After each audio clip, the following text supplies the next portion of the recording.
practicing lesbian or gay, bisexual, transsexual lifestyles is a sin.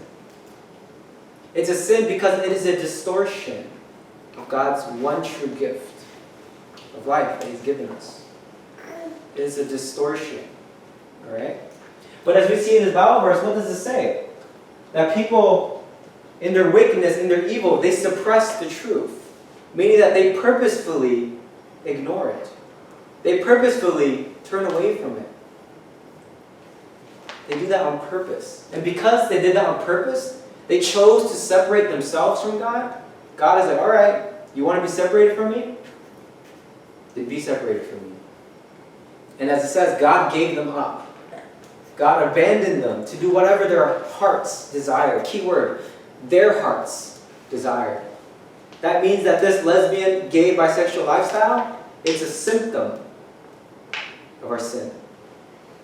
Because it was what human hearts desired, that God allowed it to happen. Because we wanted to do it so much. That was what we loved instead of God. And lastly, one last thing to highlight here. And there's a lot to be said here, but just summarizing for us. And the last thing it says here is those who encourage it. And this is where we need to be careful, okay? I understand we live in a culture where it's all about tolerance, right? It's all about super hyper affirmation about everyone.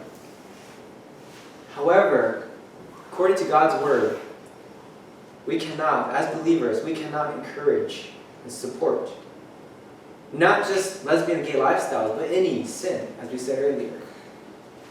Alright? So this is what the Bible says, plain and simple. Okay? That is a sin, and we should not support it. However, there are other considerations you must think as well. I'm just going to focus on one, okay? Legalization of sin.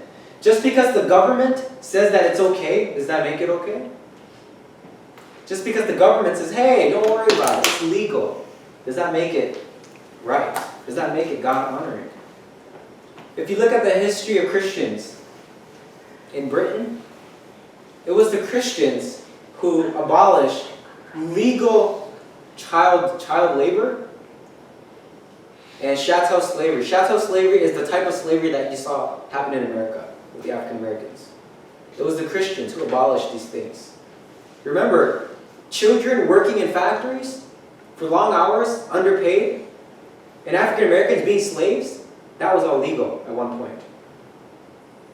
That was legal at one point. Think about that. And yet, who was it that said, actually, we should not do this anymore. This is a sin. This is horrible. It was the Christians. Okay? So with that being said, just to emphasize, again and again, just because the government says it's okay, does that mean that we as believers just throw up our hands and just give up? No. It means that the time is now. The world now needs us as believers more than ever to be the lights, to be the salt, and to actually say, hey, I don't think that's right. Okay? Didn't a lot of people use the Bible to justify slavery? Yeah, they did. They did. There was a large section of people who did that as well, for sure. But that's exactly the point, and it's a good point. Is that we as believers, we are always constantly learning from our past as well, right? We're always constantly learning from our own mistakes as well, okay? So yes, what Justin said is true. Some Christians did use the Bible to justify slavery. However, as we know now, that was a horrible misunderstanding of the Bible. Now that's a whole other issue there on how to read the Bible, for sure. But yes, where we recognize that for sure, we don't deny it. We recognize it, that is what happened. But again, it was also the Christians who said, hey, we're wrong. And we need to fix this. You know? So it was the Christians who wanted to abolish slavery because they knew they were wrong. And they needed to fix it. Alright? And finishing up here.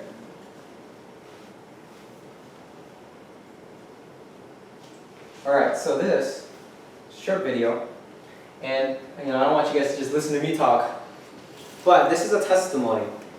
And this woman, her name is Dr. Rosaria Butterfield, and she used to be a professor who taught about this lesbian and gay lifestyle within college. And then she became a believer. And the Lord changed everything. So just listen to her words and see what she has to say to us.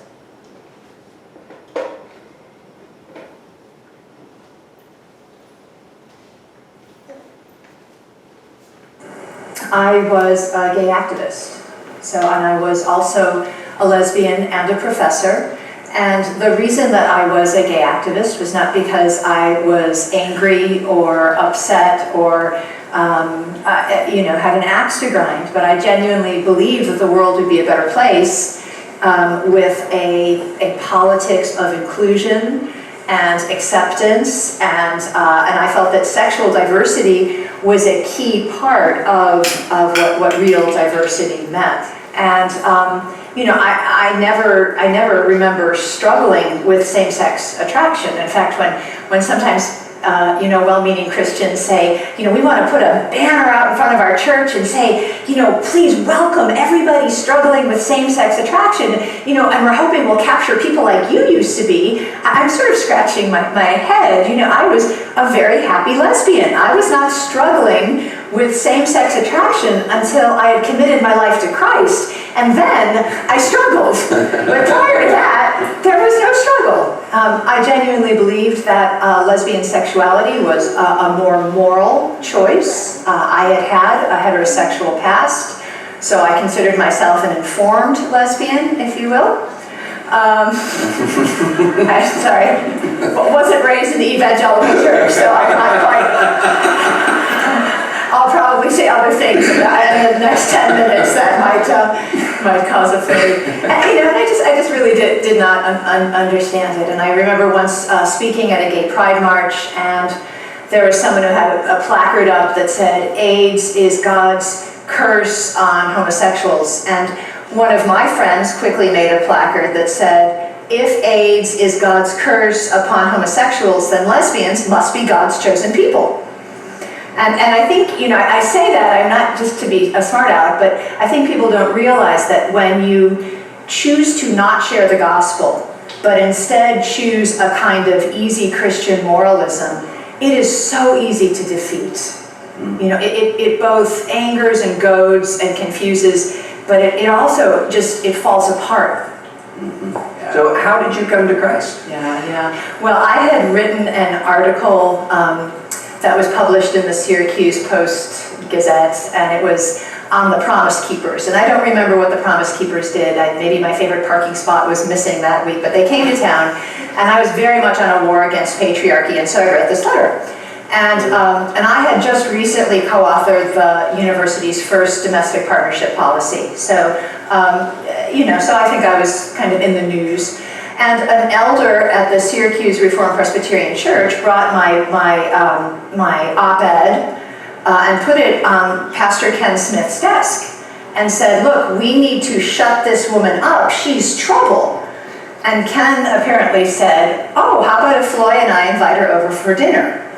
And I was at the time writing a book on the religious right from a lesbian feminist point of view. And so when Ken wrote me a letter and when we subsequently talked on the phone, I quite frankly thought, yeah, I'd love to go to dinner at your house. This is like a free research assistant for my book, because I was a real scholar and I realized that, I couldn't wade through this book without help. And so that really began a very fruitful conversation that turned into a real friendship. So at my first dinner at Ken's house, he omitted two very important steps in the rule book of how Christians deal with a heathen like me. Take notes, right? Number one, he did not share the gospel with me. And number two, he did not invite me to church, which made me wonder if I was chopped liver or something. It was but one of the things it really did show to me was that Ken was willing to have a kind of long-term friendship with me. He didn't, he wasn't thinking to himself, "Oh no, what if she gets hit by a car when she leaves this house and I haven't shared the gospel with her? It will be all my fault." He was in it for the long haul. And one of the things that he did not do. And if you talk to Ken Smith or read some of the things that he has written, and he will tell you that he did not talk to me for a very long time about my sins, plural. And he didn't talk to me about my sins, plural, because he knew I had no understanding of sin, principio. And, what I mean by that is I had no idea that Christians believed that original sin distorted everyone. And Ken wasn't going to deal with my sins, plural, until he felt that we had a deep enough understanding of these things. And so we spent a good bit of time talking through the Bible, talking through life. He not only witnessed to me the gospel, but he also witnessed to me what it means to be a good neighbor. And I think when someone asked Ken recently, when did you talk to Rosaria about, the big issues there? Ken never presumed that my being a lesbian was my biggest sin. He knew it wasn't, in fact. He knew that unbelief was. And so, his house was a really interesting house to me. The gay and lesbian community is a community quite given to hospitality. And I tell people that I use the hospitality gifts that I use today as a pastor's wife in my queer community, because that's where I learned that. But I noticed Ken's house was a lot like my house. People would come in and out, and the Bibles would be open, and this wasn't like a museum piece. It'd be open, somebody would spill coffee, that's okay. But I was especially struck with Jesus' invitation that his yoke is easy and his burden is light. My yoke was hard and harsh, and it was just increasingly so. And at a dinner party that was a kind of a standard thing, in the gay and lesbian community, it's common that one night of the week somebody's house is always open, so that the community really functions like a community. People know where to gather and talk and things. My night was Thursday night. And at this gathering, my transgendered friend cornered me and said, you're changing, and this Bible reading is changing you. And I said, what if I said, I think we're all in trouble? What if I said I'm starting to believe that Jesus is real and risen, and we're all in trouble? And in 1999, when I did come to Christ, I did not come to Christ because I thought it was a good deal. Okay, I didn't come to Christ because I thought that, like weighing a car insurance policy, I was hedging my bets. And I didn't come to Christ because I had stopped loving my girlfriend or stopped loving being a lesbian. I came to Christ because of who Christ is. And I came to Christ because I was convicted that although I had felt sincerely that I was on the side of peace and justice and compassion, that it was indeed Jesus I had been persecuting the whole time. Keep that in mind, and we're going to watch a second video, and she's going to tell us how do we love and serve people like that. And afterwards we'll recap on that.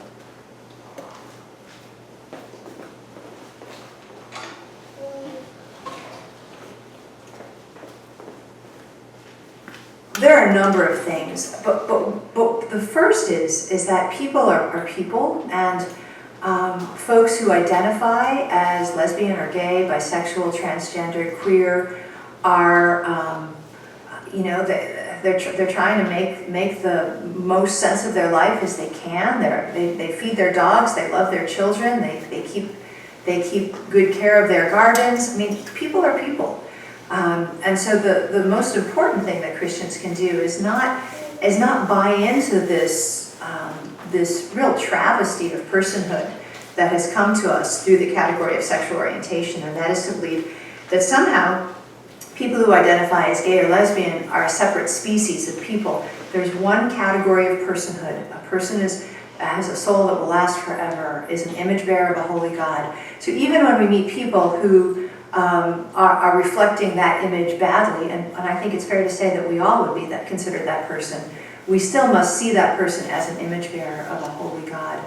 Another thing Christians get really tripped up with, I think, is they focus so much on the particular sin that that person manifests or that you think that person manifests. And they become then bad listeners. You know, when I first started reading the Bible and was meeting with Ken Smith, who's the pastor the Lord used in my conversion, he was really clear that he knew that my being a lesbian was not my biggest sin. Being an unbeliever was. So don't get sidetracked into focusing on sins, plural, about anybody, whether it's your neighbors who identify as LGBT or other neighbors. Get to know people well enough to know what's really the issue. You know, everyone has a longing for those things that eternal souls need. And the Word of God is the only food, and the person of Jesus Christ is the only friend for all of humanity. So don't get sidetracked with how people are presenting themselves or how they're identifying. That's not helpful, and it's not even kind.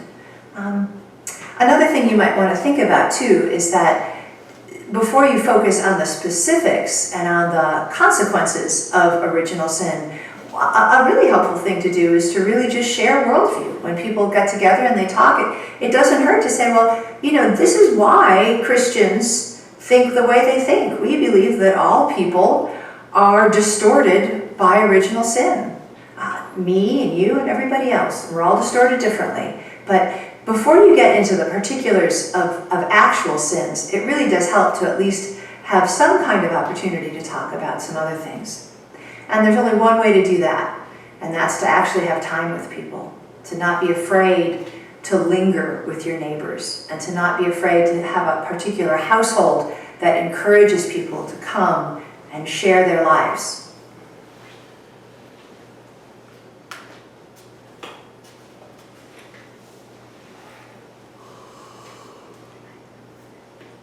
All right, just to recap what she said, and she said it best, spoke from experience and from how the Lord has worked in her life. All right, and I encourage you, if you're interested in reading more of some of her books, it's very interesting, go for it. Rosaria Butterfield. But recapping what she said, how do we love and serve those who practice? Well, make it clear that we don't support any sin. Okay, we have to be very clear about this. Because we live in a society right now where everything goes. Everything's okay to do. Everyone gets, a trophy for just participating. I think we have to be careful here. But more specifically, we have to know that again and again, can't stress this enough, that our biggest sin is not, for the people we're, talking to, their biggest sin is not being gay or lesbian. Right? And like Dr. Butterfield said, let's not treat them like they're alien or something. However, we need to know that all of our biggest sins is not believing and not following God. Okay? Everything else is a symptom of that. And secondly, people are people, like she said, and they just want to be understood. And that we need to build relationships. Just like for yourself. If someone came up to you and started pointing out your flaws, started pointing out all the bad things you did in your life, would you even want to listen to them? Would you even want to be around them? Of course not. So in the same way, for many people who practice the lesbian gay lifestyle, especially as Christians, let us all not do that. Let us not be so focused on their sin. But just see them as a person, as someone who is created in the image of God. And to build that relationship with them and to get to know them as people before all else. Thirdly, we can affirm this. We can affirm that they are God's image bearer. First, okay? They are not primarily sexual beings, right? They are first and foremost God's image bearer. And the only way for them to know how to live as God's image bearer is if they know God. Same for all of us. The only way for any of us to know God, to be children of the Lord, is if we actually know God to begin with. If you don't know God, then of course you're going to start creating and following all these different ideas about what the world is telling you who you should be. What the popular people are telling you what you should be doing. If you don't know God, those are the only options you have. And lastly, and this is very important, the goal to ministering towards someone who is gay or lesbian is not so they will be straight. Okay? And it's not so that they will love the opposite sex. Alright? This is very important. Because I've met many Christians who believe this. They believe that if you can only just stop being gay and just love the opposite sex, your life will be better. God will love you. Everything's forgiven. That's false. As Christians, we need to be very careful here. Because we all know people who are obsessed over the opposite sex, and they sin all the time over that and because of that. So it's not about being romantically involved with the same sex or the opposite sex at all. That's not the goal. That's not the purpose. The goal and purpose is that we all may have holy sexuality. Holy sexuality. Earlier I mentioned sexual orientation. What is it? It's basically the way we interact with people. And so when I say holy sexuality, what I mean by that is the way that we interact with people. All of that needs to continually point back to God and show who God is in and through all of that. That is how our way of relating to people, that is what it should be doing. That's what its function ought to be. Alright? So holy sexuality is the goal, so that they may truly have a relationship with God, not for them to be straight and not for them to like the opposite sex. Okay? Now I understand this was a, word vomit for everyone today and a lot of information, but I wouldn't be saying this if it wasn't important. Okay? Because I do think that from here on out, things will just continue to spiral down and get a lot more difficult. For example, me as a pastor, or like the pastors that I know, what do you do if a gay couple comes to you and says, hey, can you marry us? Can you be our pastor? What happens if I say no? Am I going to go to court? Now right now, many pastors are still protected under the law, but who knows how long that will last. So even someone like myself can experience and face this type of issues as well. So all that to say that this is real life. This is not just some, story for us to hear at night. Okay? But with that said, I'm just going to focus on one here. There's many things we can learn from the lesbian gay community. Okay? There's a lot of things we can learn. But one thing I want to focus upon is that again and again and again, relationships are priority. Everything is about relationships. Everything. Everything is about getting to truly know other people, getting to truly trust other people. And that without relationships, without relationships, we are truly disarming ourselves of truly showing who God is. Because if all I want to do is lecture you and tell you a story about God, are you really going to listen? Are you really going to care? Of course not. I wouldn't.